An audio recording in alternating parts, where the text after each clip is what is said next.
Hello, welcome to First Thoughts. I'm Connor Eyzaguirre, I'm Caleb J. and today we are discussing the much maligned The Exorcist Believer, a requel, I guess is the word, of the Exorcist franchise in the same vein as recent Halloween and recent Texas Chainsaw Massacre. Direct sequel to the first film and the bane of horror fans everywhere. I seem to be the only person on Earth who actually kind of enjoyed this. So we're here to pretty much butt heads over David Gordon Green's latest horror franchise that fans really want him to stay out of. Go ahead. I mean, I have a lot to say, but look, in all fairness, I go in a movie thinking, look, even if I don't like whatever said, like, okay, for example, I haven't seen the movie yet. I haven't seen Oppenheimer yet. I'm waiting for one of the streaming services. I know it's kind of taken a bit because of rules he's set up with the studio. But regardless, I'm going to go into the movie going, look, regardless of how I feel about Nolan, let's see what you got with this movie, okay? I want to like the movie. I don't go anything like I want to fucking hate this film. I was getting worried when the reviews were coming out, and I was like, oh, shit, come on. It can't be that bad. Because I think it's sitting at like almost a 20%. I was like, it cannot be that bad of an Exorcist movie. Like, I've sat through Exorcist 2. There's no way in hell. So I went in and I haven't had low. I'm thinking like, my expectations are low. Maybe I'll be pleasantly surprised. I was like, I got low expectations. I'm hearing shit about it. I didn't really like Halloween Ends. Like, maybe David Green's going to fucking impress me. I was bored to tears personally. I was just absolutely fucking bored to tears. It just felt like, and this is just like before we get into, I know we'll get more into details as we talk about more, but it felt soulless. It felt like a cash grab, and not from Green, but from Blumhouse more so than anything. It just felt like they said like, "Hey, let's just do what we did with Halloween, but how do we do it again?" And I didn't feel any heart, any like need, at least with Halloween 2018, and say what you wrote about how how that trilogy went. Um, I felt with, especially with 2018, they wanted to make a good movie. They were fans that wanted to make their take on Halloween film. I never got that feeling watching this Exorcist film. It just felt like they were like, hey, look, we had a huge success with that one. Let's do it again with this. And it just like, so it felt soulless. It felt like a cash grab. It felt like if you take the Exorcist title off, and this is to me, any sequel, if you can take the main title off and it can be its own film, I don't think you're a good sequel. You gave me no reason to care why this is connected to the original one, and your connections to the original were superfluous at best. You didn't even have the same demon, which I mean, I'm not expecting Pazuzu to just be like this person that just demon that just has it out for these people, but you had nothing connecting it. At least with the other sequels, even they may be shitty. This isn't exactly the most well-known franchise. Mass Exorcist 3 is really good. They found ways to connect it to the original, so it was still a fucking franchise. This one does not try. Besides giving you the most like quick 10-minute reason, and then that's it. And you take it out, it changes nothing about the film. So I just walked away thinking, okay, look, and again, I have more to talk about. I don't want to just front load it all here, but personally, David Gordon Green, man, I'm sorry, I think Halloween 2018 was a fluke.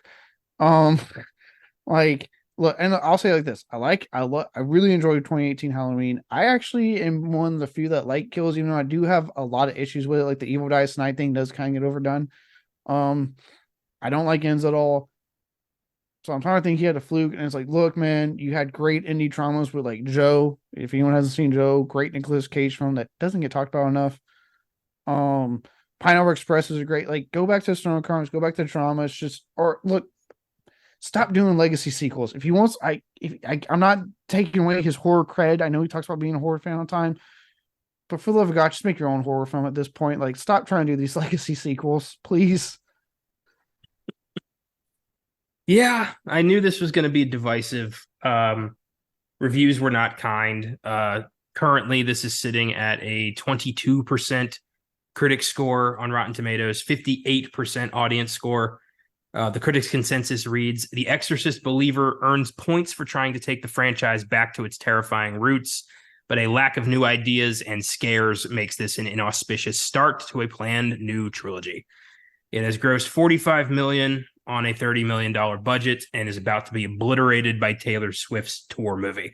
So I don't know if 2 and 3 are going to happen.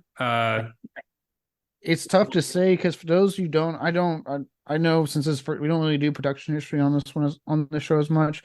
For those who don't know, like they Universal and Blumhouse spent $400 million to get the rights to this to make a trilogy. 400 million. So this needed to be a hit. Like this had to be a huge hit, and it wasn't. Like you said, horrendous critic score.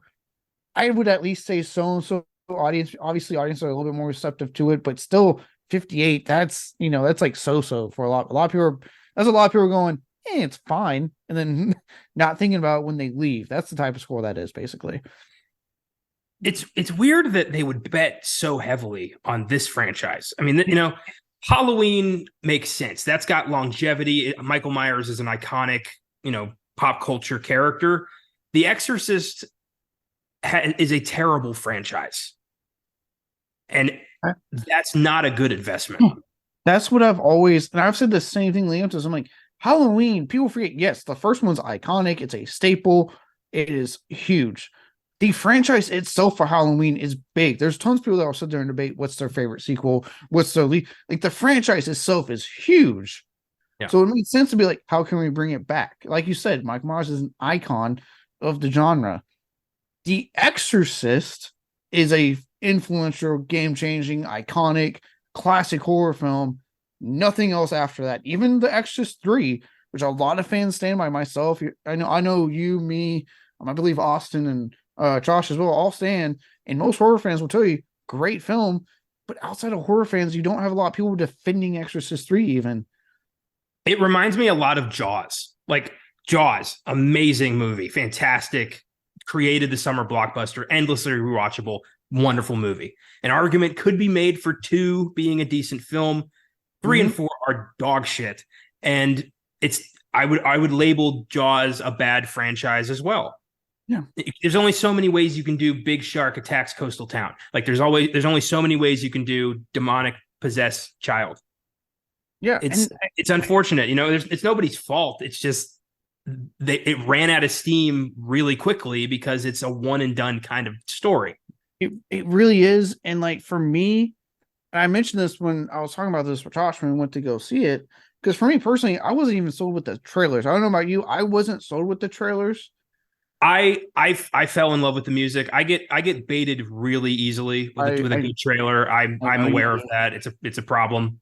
It is. It is. I'm pretty sure David Gordon Green is secretly working on your side somehow. I'm kidding, but he's standing right out back with a teleprompter telling, like, with a gun to my head telling me what to say here.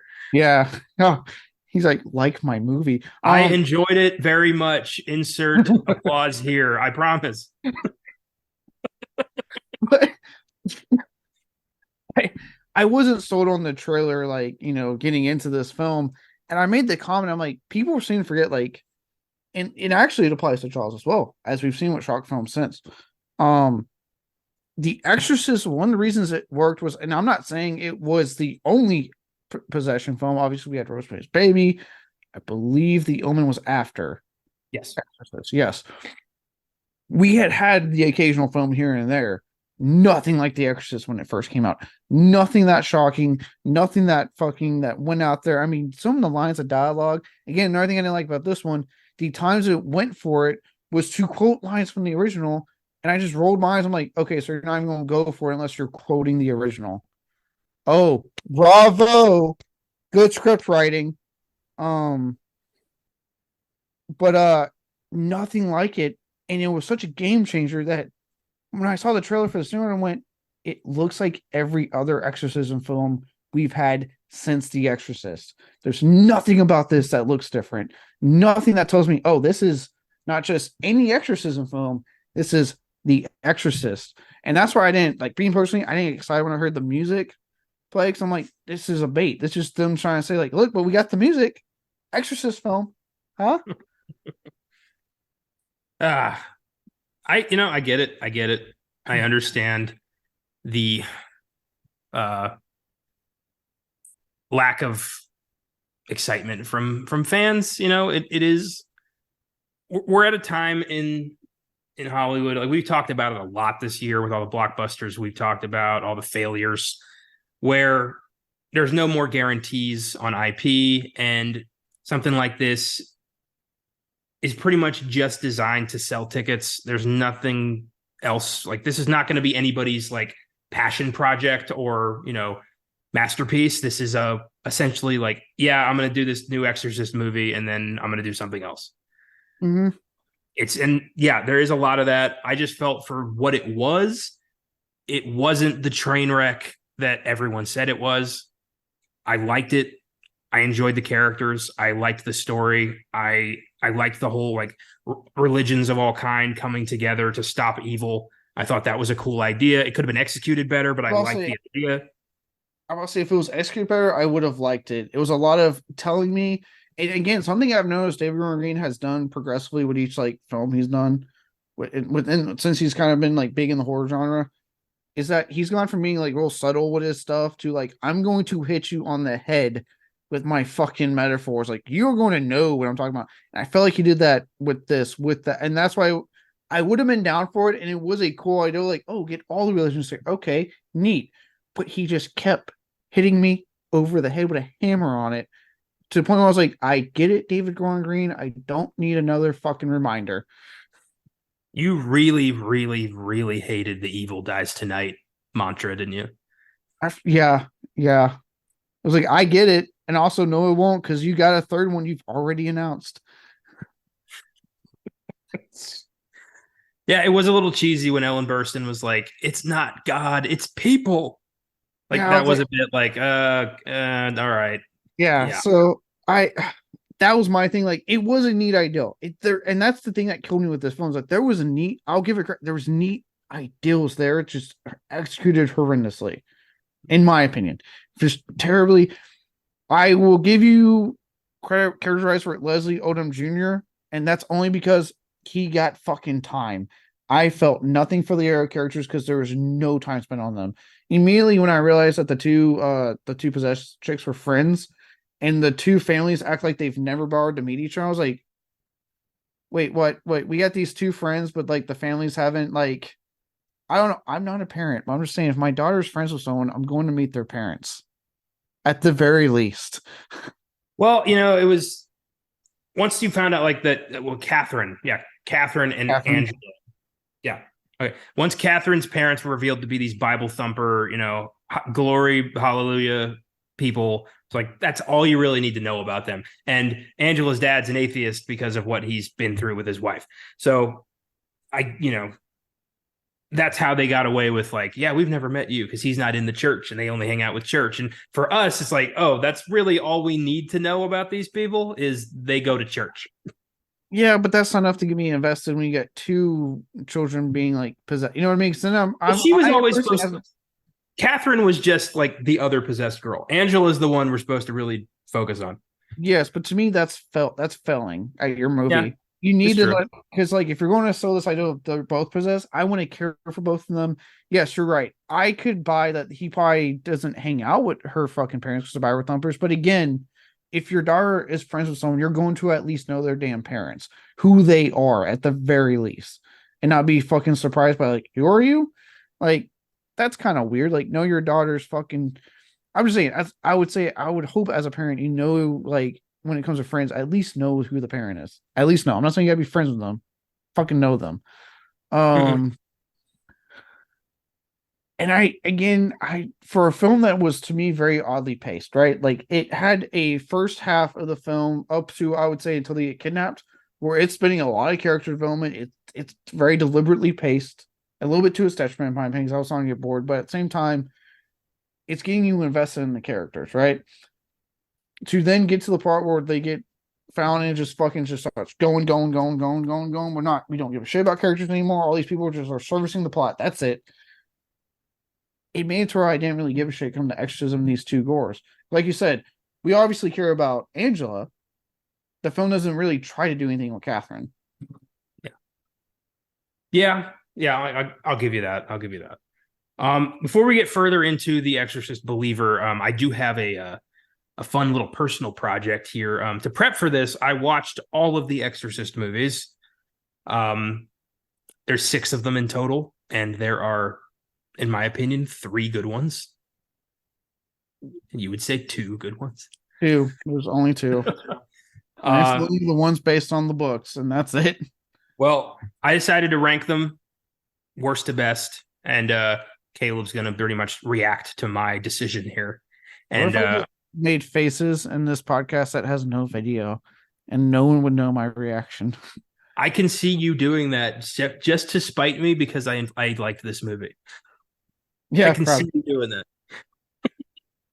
Well, let's start. For me, the worst film in the Exorcist franchise is Dominion, prequel to The Exorcist. And I've heard a lot of people put the these 2 prequels pretty much on the back end with like Exorcist 2. Because look, I'll say it just to cover my base on both this and the prequel wherever you have the other one placed at. Most of the time, 9 times out of 10, prequels are not fucking needed. They are an indication that you have run out of ideas with your franchise. So you're like, let's just go back to the beginning. The few times a prequel's worked for me was Final Destination 5, and that's because he did not advertise it as such. It was a fucking twist. So it was more less of a, oh, I'm watching how this all, and more like I'm watching a Final Destination film that has this twist of me going, oh shit, it takes place before the first one. The fuck, like that was smart. But 9 times out of 10, I'm starting going, I don't care, and especially for me, like I can't imagine saying to the Exorcist thing like, I need to know more about Pazuzu. I am super curious on this demon and his battle with Father Merrin. Yeah, it's so the weird thing about Dominion. Paul Schrader was making Exorcist the beginning. He was filming it. He'd done a lot. He showed the dailies to Morgan Creek, and they were like, "This isn't scary. You're fired." And he was like, "Shit." So their decision here was scratch everything Schrader had done, recast the whole movie except Stellan Skarsgård, who was willing to play ball and reshoot everything, get a new director, start over, make that movie. Well, that movie came and went, tanked. Morgan Creek was like, well, all right, fine, Schrader, we'll give you 35 grand to compile what you've got so far, release your movie. And then Morgan Creek went ahead and released that movie up against Star Wars Episode 3, Revenge of the Sith, because they wanted that movie to fail. And fail it did. And frankly, it's just boring. It brings nothing new to the table. It toys with Father Merrin's crisis of faith because he had to choose who among his parish the Nazis would kill, or else they were going to kill everybody. And that fucked up his relationship with Christ. Good start. That's a good way to establish a crisis of faith. But then from there, I honestly don't remember. It's so dull and impossible to get invested in that you're just kind of watching Merrin trod from place to place and kind of deal with this demon that's possessed this albino looking dude. And then it was over. I was like, this doesn't even feel like a complete movie. So 6th place. 5th place belongs to Exorcist 2, The Heretic. Yeah, look, on this one I have seen. It was on TV one day and I was like, I'll record and watch it. And so I did. And what I remember is that this is the most nonsensical goddamn film I've sat through. Like, and the first part is like, if you're gonna be nonsensical, like a film like Spookies, it's nonsensical, but they go for it so I can have a good time with it. With this one, it's like it's nonsensical, but they think they're making like a great film. So they're blinded. They're blinded by their own ineptitude. And I just remember being absolutely bored and just going, what the fuck is going on in this movie? why does Linda Blair look like she doesn't want to be in this film the whole time? She doesn't. I watched this for the first time the first or second year of the podcast. When we first started doing random draws, and it was just Austin and I, we picked Exorcist 2. And we were both like, maybe it's not as bad as everyone has said. And we watched it and we were like, oh, it's worse. They got Linda Blair back. They got Max von Sydow back in a very brief cameo. But here's the thing. They had Louise Fletcher, James Earl Jones, and Richard fucking Burton. And all of them don't care. All of them would rather be anywhere else. They are all phoning it in. It completely erases the idea that it's the devil in the first story, that the devil has possessed Regan. That's out the door. It's not the devil. It's some African demon named Pazuzu. Why they did that? Beyond me. But it completely diminishes the, evil force of this franchise. It's not the devil. It's the devil's, eighth in command who was not busy that Friday. Like, who cares? And it's just a boring retread that makes no sense. It brings nothing new to the table and just sucks. Yeah. I remember not enjoying this at all. It was one of those that as soon as I was like, I need something else to watch because this was bad. I remember the ending of this film was just like me sitting going, what the fuck is going on anymore in this movie? Yeah, Regan gets repossessed in the same house and Richard Burton fights it, but not really. And then there was a bunch of birds or bugs or something. I don't fucking remember. Yeah, it was a weird ending. And I was like, what the fuck? Yeah, insane. Fourth place is Exorcist, the beginning. A better version of Dominion, more focused. Yes, a little scarier. Morgan Creek, you got what you wanted. And there's a few subplots that don't really make sense. Ultimately, it's Father Merrin learning how to be a priest again and doing so, doing a super Jedi style exorcism on the leading lady whose name escapes me, who ends up possessed. And it's so strange. And again, just dull and nonsensical and pointless. Yeah, I just go back. I don't think anyone was asking for an Exorcist prequel at all at any point. There's a scene at the end after he's defeated Pazuzu for the first time and regained his faith, and some guy's like, they're at a cafe and he's like, "Oh, Lancaster, how are you?" And he turns to the guy and he's like, "It's Father Merrin." Like, oh, Stella got her groove back, and he walks away into the shadows so it resembles, the infamous spotlight picture of Max von Sydow going into the house. So it was very much like that's, now it's time. He's a Jedi Master now. Oh God, they really they really overthought how big this franchise was in the horror community. It's amazing. The only reason this got higher than Exorcist 2 and Dominion is because Stellan Skarsgård really is trying. And, I respect him for his attempt to turn this lump of shit into a diamond. But, he couldn't pull it off. Both times he couldn't pull it off. He tried twice. Filming an entire movie and then hearing from the director, like, I got fired and they need you to do it again.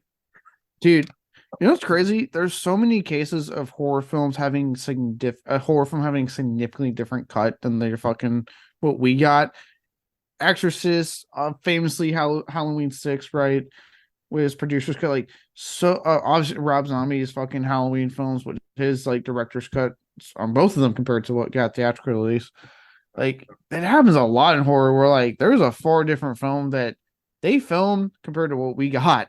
In this case, it just happened to be we got both versions released theatrically.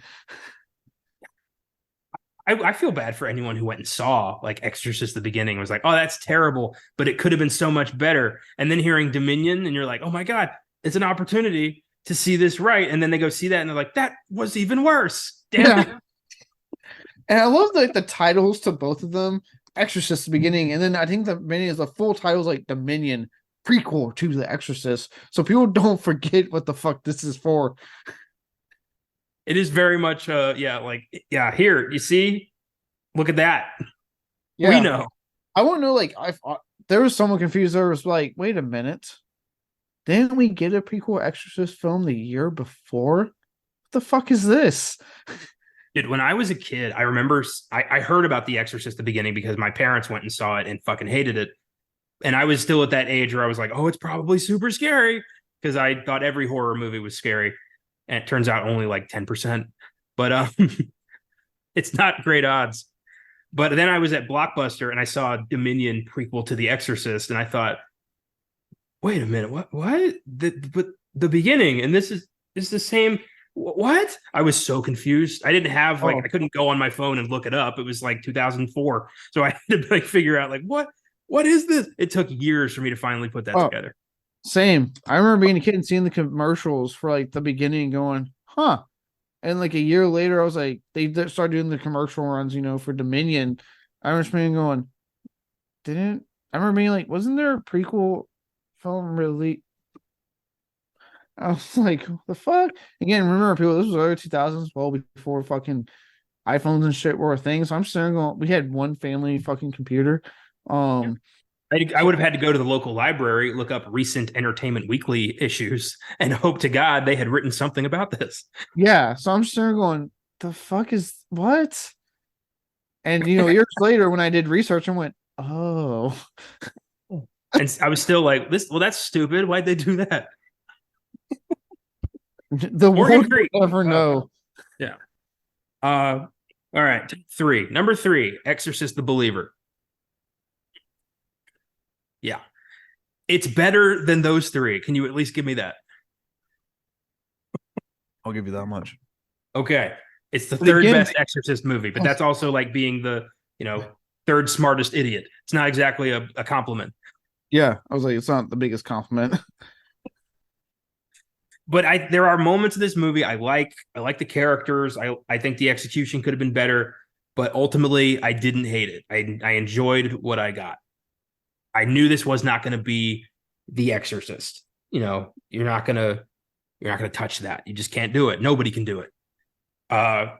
David Gordon Green certainly wasn't going to do it. No, the goddamn if he didn't think he was gonna be the one to do it. He flew too close to the sun already, caught a ledge somehow on the way down, and just lost his footing again. He was like standing on the ledge, and then he made the comment about the shitty Halloween sequels, which made a lot of fans go, "Wait a minute!" And then Halloween Ends came out, and he just fucking like plummeted, and like you said, he grabbed on right at the last minute. And what he grabbed onto was The Exorcist. But now that rock, it broke, and he is plummeting once again. You know what it reminds me of? It reminds me of This Is the End when Franco gets raptured and he's like, "Fuck you, motherfuckers," and then he gets dropped. That's pretty much what happened here. Yeah. It. I'll give you this much. The film presents something towards the end with the idea of you have to pick one of them that I was like, ooh, okay. And I mean, granted, I guess I can say it's a ballsy ending because I don't think we're getting Deceiver and whatever the third one is titled. $1,000,000. It's called Redeemer.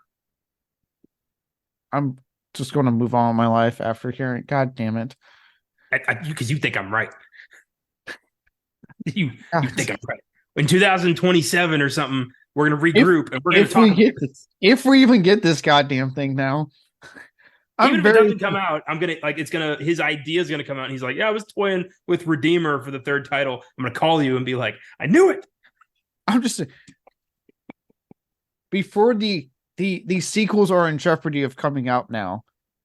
I guess I can say it's a ballsy ending with what they go for, and that I respect. We don't get that in horror a lot. But the fact, surprisingly enough, I wish we got more in a fucking horror film. Needs more dead kids. I agree. Well, okay, yeah, that's what I'm getting at. I should say, indie horror still has the balls. Studio backed horror, not so much. Indie horror has much less to lose. I get it, but yeah. Also, come on, grow some balls. Yeah, exactly. Because I'm gonna say right now, that scene where that kid gets fucking grabbed and dragged to hell, I was like, Okay, movie. Where was this? Where was this for the other like 2 hours I was sitting here? Because god damn, that's what I'm talking about. Pregnant women, go to Haiti, get your kids blessed. It's the only Yeah, way. because that part, I was legit. I was like, when they did that, I'm like, oh shit. And when she's like, you hear her go, "Mom, Dad," and you hear the thing go, the demon spoke to her and was like, I think it mocked her, like, "I choose Catherine," and it like fucking grabbed her and went. I was like, oh. Now, granted, I was like, well, we got two sequels coming out, so Deceiver means she's probably gonna get saved. But hey, based off its box office, this might be the ending to this film. If the next, I hope the next movie was Regan and Victor teaming up and going to hell to save Catherine. That's I mean, right. hey, it'd be a more entertaining film than what I got this time around. And who's down there? But Father Damien Karras, who's like, I'm more than willing to help. And Pazuzu. And he's like, the enemy of my enemy is my friend. Let's take this bitch. Got this. Pazuzu's like, I better change of heart. I'm in. Let's do this. I'm Captain Howdy now.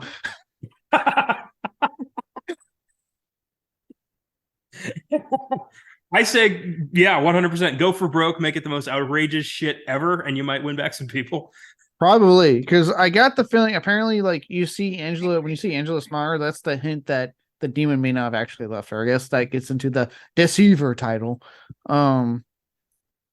But whatever, we may not get that sequel. I did not like how in the trailers, that scene where she's like crying, like, "Mommy, I don't want to go to hell." Only thing in the trailers that unnerved me like at all about this film. So I was like, "Ooh, that works," because that's a kid, that hits me.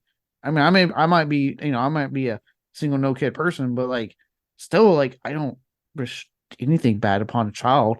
So when like that she delivered that line, I was like, "Ooh, the fuck it's on the goddamn movie." They cut the line out. I was like, "Oh, you bastards!" Well, at least we still got the unnerving, like, God played a trick on you. I thought that was a little creepy. That wasn't bad. I'll give the two little the actors credit when they got to do like actual like we actually gave focus on the possession scenes. They did good. Give me this. I thought the makeup was shit. It was shit. Yeah. Why has no film ever just like they looked similar? Like I was looking at them, I was like they look the same. I'm getting confused on who's who right now. Yeah, it's a little strange. Yeah, God, a trick on you. Yeah, that was a well delivered line. Well, we'll talk more about Believer in a minute here. Number Yeah. 2 is The Exorcist. Whoa, hot take, Hot take, hot potato take. Anyway, a fantastic movie, a very freaky, game-changing, memorable, amazing horror film. Not as scary as my number 1, I think. That's a personal thing. Austin and I talked about this at length when we did the Exorcist episode last week. It's just yeah, I would have it flipped. Like, Exorcist 1 is my number 1 for me. If I was ranked this, it'd be my number 1. I know most people would. I'm on an island here. Number 1 is The Exorcist 3. That movie scares the shit out of me. The Exorcist 3 gets in my head and won't let me leave. It's terrifying. I want there's a YouTuber I watch. You've seen him, Cody Leach. He actually is on your island with that. He actually finds Exorcist 3 a better film than the first one. I didn't say better film. I said scarier film. Well, I mean, either way, he still likes 3 more than the first one. So I won't say like Exorcist 3, like, and look, I know obviously the whole Legion debacle and like Exorcist 3 as it is, because I have not seen the Legion version, I've just seen Exorcist 3, is a really good fucking movie. It does have some good solid scares, like when, obviously the most famous of all is the hallway scene when, it's legitimately a very well crafted scare. But also all the stuff with like when he's talking to the demon in the Chelsea, and it switches between like Brad Dourif and then Father Karras, and it just keeps switching between them and stuff like that. Like really like unnerving, good, creepy scenes. The Gemini Killer is a good villain. So I'm not going to actually like showing you for that. I personally for Exorcist 1. I think it's because I grew up with my parents being very Catholic. So I grew up in that kind of background. And I am not a religious person, myself. I do still have kind of like that innate fear of like, because I do personally myself believe in things like ghosts and demons and stuff. Like just me personally, I'm a believer in the paranormal and supernatural. Um, I do have like a still a very subconscious fear back from when I was, with that upbringing of hell and demons and stuff, and the idea of them being able to do something like that. And it's why it's something like what talked to me recently when we got that quick scene of hell, like generally unnerved me, and probably why I kind of respond more to like the little girl in the new movie and that trailer saying I don't want to go to hell, and then her getting trapped, because that terrifies me. Like they don't give a shit about it being a kid. You know what I mean? They don't give a shit about any of that. Those things have you, and they will not let go unless you fight for it. So just me personally on like my background and stuff is why I respond more to like the first one, but I can see why people would respond to the third one more. I get that.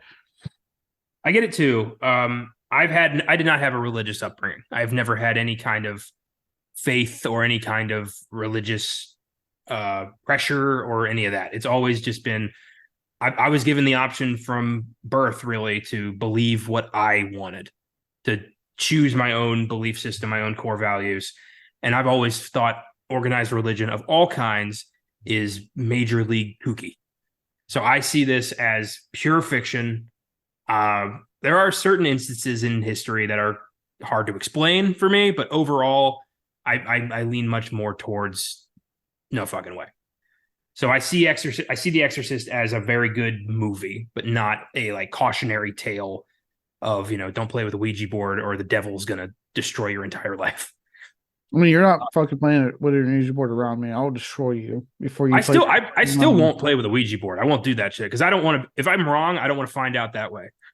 So I will destroy you and beat yeah, you with it before you play with it. I figured. Um, Exorcist 3, though, for me, what makes this such a great movie for me is the back and forth between Brad Dourif and George C. Scott. It is so amazing to watch those two titans just fight verbally with each other. I think this is the greatest performance Brad Dourif ever gave in his career. I think it's yeah. Sorry, I don't want to, but I just want to say, no one gives Brad Dourif the respect that goddamn man deserves. They don't. They never have. No. Obviously it's October. I've occasionally put it on AMC's Fear Fest. It's kind of like the channel I go to every October because they show horror films all day long. Well, I was doing some stuff, so I put it on there. And they were showing Halloween 2, Rob Zombie's Halloween 2. I forgot how goddamn good he is in that movie. The scene when he finds Danielle Harris's body, because she plays his daughter in that movie, Annie, and he finds her, and his performance when he finds her, he gives that raw, just noise of despair and sadness. Holy shit. He deserves so much more goddamn respect. I mean, I've always loved him thanks to like, obviously Child's playing a lot of other stuff growing up, but goddamn, yeah. Yeah, and I agree with you. The scenes between him and George C. Scott are fucking magnetic to watch in that movie. They really are. Yeah, Brad Dourif is one of my favorite character actors, from like Lord of the Rings to One Flew Over the Cuckoo's Nest to that Luther Lee Boggs in the X-Files, that one episode where he was just lights out. Like the guy's incredible. And yeah, he plays the serial killer who has been trapped in the body of Father Karras and is relishing every second of it because this is Pazuzu's revenge. And George C. Scott plays Kinderman, the cop from the first one, trying to come to terms with the idea that not only is this shit real, but his friend is trapped in a hell of his own design, and he's the only one who can get him out of it. It's great. And George C. Scott plays such a fantastic just cop who like cares so much it hurts. I love that he did this. He did not have to do this. He was George C. Scott. What the hell is he doing in Exorcist 3? I guess he just either really needed the money or really loved the script. I like to think both. I would like to think both as well.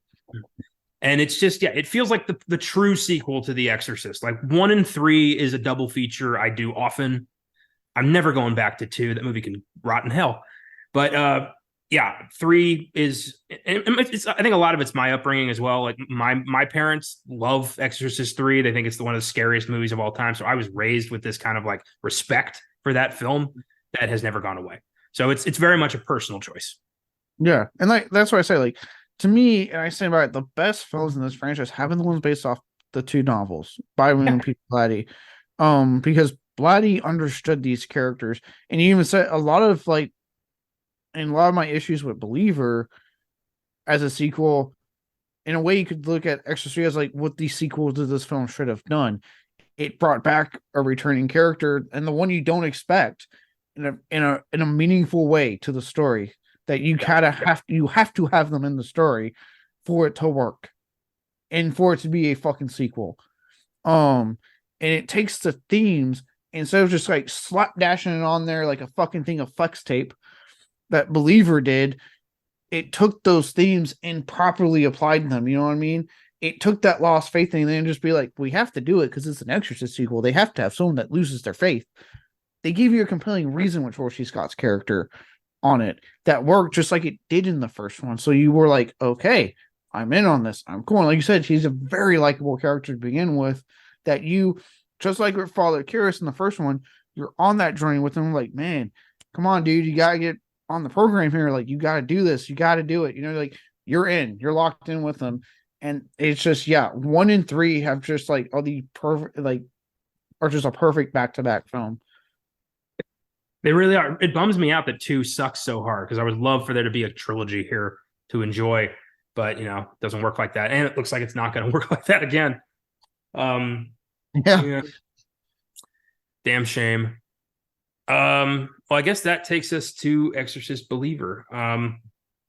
Let's chat a bit about this movie and then we'll take off here.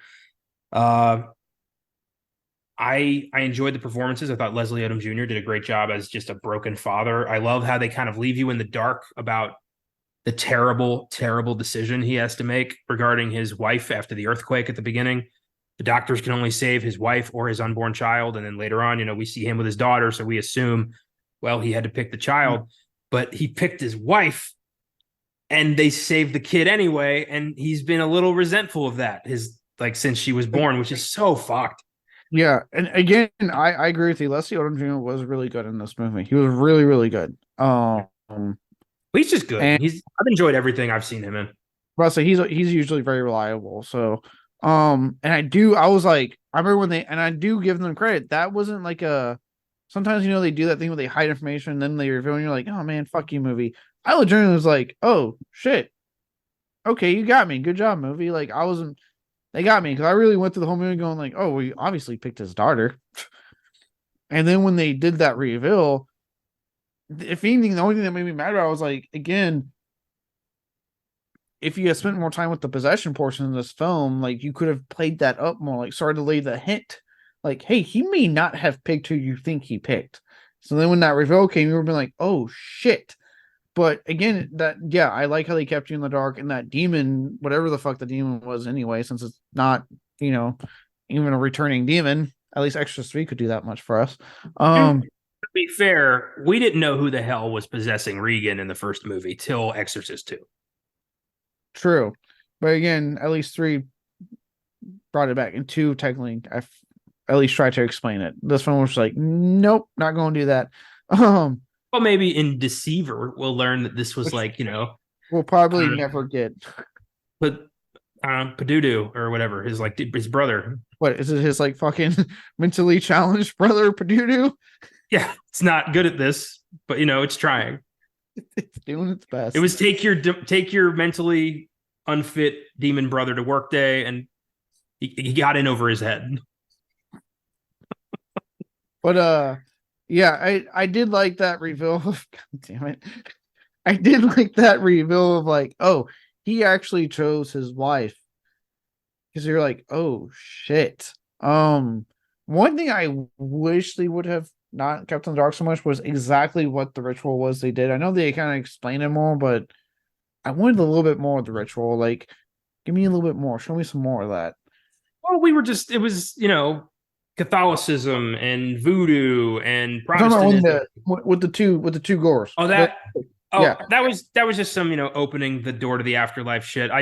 Every time that happens in these movies, I just assume it's either a Ouija board or a seance or some shit. Well, I shouldn't say I wanted more. I think they should have just done what the Exorcist did and just not had that scene, like cut that scene out Because again, one of my big things was like personally, I was kind of like bored a little bit with the movie. I think the pacing could have picked up a bit more. And then when it did pick up, it was a little too fast. It was again weird pacing. I would have cut that scene out, just done like what they did with the first one, where they just kind of hint, oh, she was at a friend's. I think they even say in line dialogue, she was at a friend's house. They played with a Ouija board or something, or she found it. You see the scene Yeah. where she finds it, and that's it. That's all you get. Yeah. She finds it and then she's like, yeah, I've been talking to Captain Howdy. And Chris is like, well, okay, I'm going to go film a movie. You do whatever you want. Yeah. So I think they could have done like, well, yeah. I mean, you get a little bit, you get the weird editing where you kind of see it a little bit. And then they try to do the 2020 like fucking modern horror film of explaining what the fuck they did, but then they're like, oh wait, no, don't do that. And then they don't explain what they did. And I was like, oh god damn it, movie. How happy were you that once again it was hinging on grief? That's the modern horror film. I don't remember the last horror film I saw. I think Barbarian probably that had fuck all to do with grief. Yeah. I mean, no, Totally Killer kind of somewhat. It was more fun with it, but yeah. I don't know. One time Austin and I pitched a fantastic, I think, idea for an Exorcist reboot sequel thing that I think was better than what David Gordon Green gave us. It involved Regan as an adult who learned the rites of exorcism and has been touring the world, helping people the church won't help because she's been through this and she's been fighting this demon forever. And a family is dealing with a similar situation, but it's like there's something more to it this time. And she shows up to help, and it turns out that like it is Pazuzu this time, and it remembers her, and it turns into a battle of wills. Does that sound like a pretty decent movie? I think That sounds like a legit sequel. I think that's my biggest thing is and like I said, you take Exorcist out of this film, you just call it Believer. That's it. It wouldn't change a thing about the film, and that is to me a sign of a terrible sequel. That if you take the main title for your film out, nothing changes with the movie. That would have worked better. Like you get Linda Blair, you convince her to get her back, and hopefully not talk shit about the film essentially before it comes out. God damn it. Or why you agreed to be in the film for like 10 minutes. Yeah, get her to come back and yeah, give it that personal connection, give it Pazuzu, and then you're kind of like, as an audience, I'm sitting there going, ooh, shit, I want to see this. Okay. I have been meaning to watch the Fox show that lasted 2 seasons because apparently it was a secret sequel. Like they did something where like they revealed Gina Davis character was Reagan, but they waited till like the end of the first season and it was like a big reveal. And then they were like, yeah, this is actually a sequel to The Exorcist. And apparently a lot of people liked it, but it was on fucking Fox. And they are horrendous about handling their fucking shows. So it only lasted 2 damn seasons. Yeah. I've often considered adding like TV show connecting stuff to the like my marathons for these shows, but then I'm like, is that too much? Is that a lot? That's a lot. If it depends, I think like in that case, a 2-season show, if you had enough time, yeah. Like I said, I heard from a lot of fans of The Exorcist say that this is like it's up there with like 3 and 1 as far as like this TV show. It's supposed to be really good. Well, with the project we're going to start doing next year, we will eventually be doing The Exorcist again. And in that case, I'll use that opportunity to go ahead and marathon that show. Yeah. I might use it to finally watch it. But yeah, I think like again, I really don't want people to think like yes, my expectations were low for this film. I did not want to go in hating. I want to be pleasantly surprised a lot of times with these films, be like, you know what? Sweet, you got me. I was wrong. This was a great film. It was just hard to me. There were things I liked. I agree with, the performances. I do agree with a lot of people. I think the first like half up until like the goals are found works really well. Like he taking the time to set up the characters and all that stuff. It's the half when they get found that just it just fell for me from that point on. Because I felt like at that point we saw a lot of stuff that I haven't already seen before in possession films. We were speeding through it. Like I said, one of the things that people forget about The Exorcist is that it was pushing boundaries for its time. I mean, you weren't seeing a lot of films where a child who's possessed is shoving a crucifix into her vagina repeatedly and saying things like your cunting daughter, you know what I mean? Like, or, your mother sucks cocks in hell. Like that was outrageous back then. It was pushing boundaries. Yeah. This film doesn't do that with its possession stuff. It doesn't. And when it does, it's only because it's referencing those moments. Like when Ellen Mernson goes into their fucking room and she's like, "You want to know what happened to Reagan? Your cunting daughter." It's like, or it's not impactful if you're just quoting from the film because now you're just trying to get that wink, wink, like, huh, huh, like. I get it. We live in a different world where, God bless, we try to push buttons on stuff nowadays about someone getting pissy. But you attach the Exorcist name on this. You got to go for it with those possession scenes in because that's what the original did. If you care about this project, go for it with those possession scenes. Make these scores do some hellacious shit that you're just like, oh my god. Um, but they don't. You know what I mean? And then, like I said, we barely get any actual possession scenes. Like I said, the makeup effects to me were terrible. I was getting confused on who was who because they looked almost identical with it, which was weird. We had some good lines from them. I do think the actress, I don't want to take anything from them. They were trying. We got some good lines from them, like, so put in the trailer, God played a trick on you. We just didn't get a lot of it, so I wasn't like that wasn't enough to draw me in. We got so little of it. Fair enough. I agree on some of that. Real quick, I looked up the plot synopsis here on Wikipedia just so I can follow it. And according to that website, the demon's name is Lamashtu. I don't remember ever hearing that in the movie.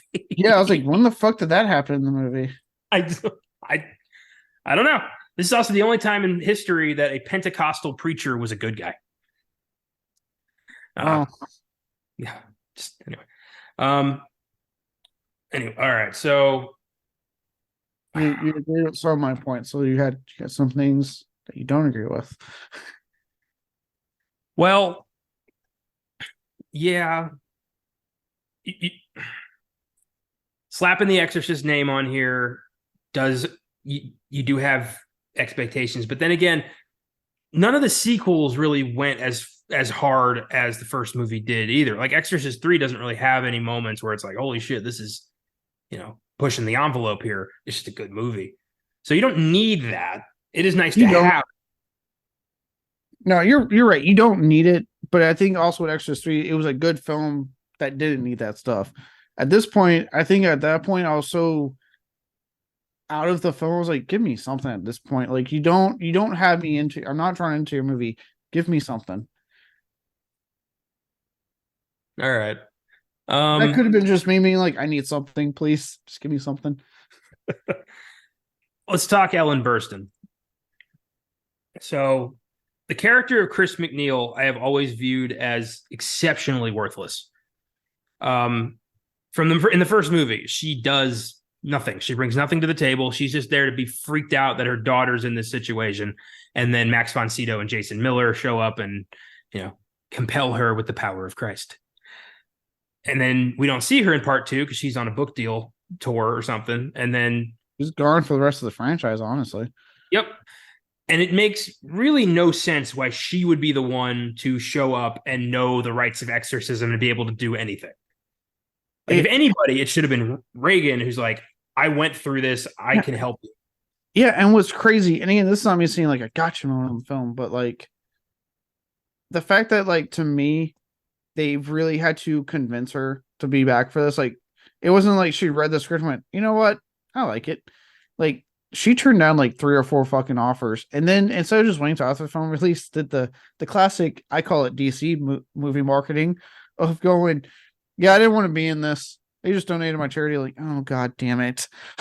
But I was like, maybe Linda Miller just didn't want to do it. She doesn't really act a whole lot anymore. She was a consultant on set. So, like, she was there. She's in the fucking movie. And yeah, she shows up. So I'm like, so then I'm sitting there more pissed off because I'm like, so you threw Chris McNeil into this movie, basically. And I don't know if you agree. I mean, I don't know. We might be on the same page with this. She's superfluous at best. You could rip her out of the film and nothing changes. It was literally, again, going back to the cash grab, like soulless, like studio making of this film. To me, it was just a way to get people into the theater. Like, hey, look, we brought her back. Come on. I felt the same way about Sally in the Texas Chainsaw Massacre Netflix movie, where it's like she's just here to die. There's no point in her being here at all. She adds nothing extra to this movie. The way they did Laurie in Halloween was brilliant. Just, a PTSD survivor who's been planning for this her whole life because she knows this isn't over. Yeah, she was integral to the plot. You needed her. Yes, we did. Yeah. Again, Chris McNeil, weird choice. I don't know. How about like Father Marin's nephew or something? Anything. Farmer, like I said, Leonard Miller was a fucking consultant on set. So why not just see if she could have been brought back? It would have made sense. And then even if they didn't want to do the same demon, right? If they didn't want to do that, and then that was another thing. That was what was weird about it. They had hints that they wanted it to be the same demon almost. Because when it sees Chris, it goes, "Do you want to know where your daughter is?" And it wrote Reagan in that one scene. So the film wants you to believe at so many points, oh, this is the same demon. But it's not. So it's just like, again, me going, so this was just shit you threw in to, again, get people into the theater. Not because it services the story, just, hey, look, Reagan. And it's like, but this demon doesn't give a shit. It's like Pazuzu has been monitoring this whole situation and was like, oh, I remember that bitch. Hey, you, come here. Say this. This will freak her out. Say this. You got this one, buddy. I believe in you. Hey, Padudu, come here. Say this exactly. Repeat after me. Come on. I know you can do this. I believe in you. Don't film me now. I got two of them to possess, for Christ's sakes. You see this? You see all this work I got to do? I can't do this possession. I need you to handle both of these. Can you do this for me? Please. Oh my God. But yeah, I get why 90-year-old Ellen Burstyn could give a shit. She's just here for the check. I understand that. Yeah, she could have probably not said anything till the movie came out. But again, it's not like anybody's like, well, Ellen Burstyn said that she didn't even want to be here, so I'm not even going to see it. I don't think anybody thought like that. No, I doubt it. And like I said, I'm not saying like obviously she's older, she can say what the fuck she wants. It's just like that thing of like, if I was publicity, I'd just be in my hands in my face, like, God damn it, can you wait till after? Can you just give us till after the premiere, Ellen? Yeah, again, Chris is an odd character to bring back to this. But maybe they had bigger plans for Linda Blair in the next one. Because she was in it, so it's not like she was super anti this movie. She was there. Yeah. Well, that's what I said. At first, I was like, well, maybe because, like I said, I know Linda Blair has mostly focused on her animal stuff post, her acting career. So I thought, well, maybe she's just trying to like, hey, don't want to be glad to have that film, but don't want to be with the franchise anymore. Which I would understand if Linda Blair was like that, like, hey, I really don't want to do this. But then, like you said, she pops up in that scene, which was a positive for me. I did like seeing her in that scene. That was nice. So I was like, okay, well, she agreed to be in the movie, so why didn't we just have her instead? That would have been way cooler, guys. Yeah, would have.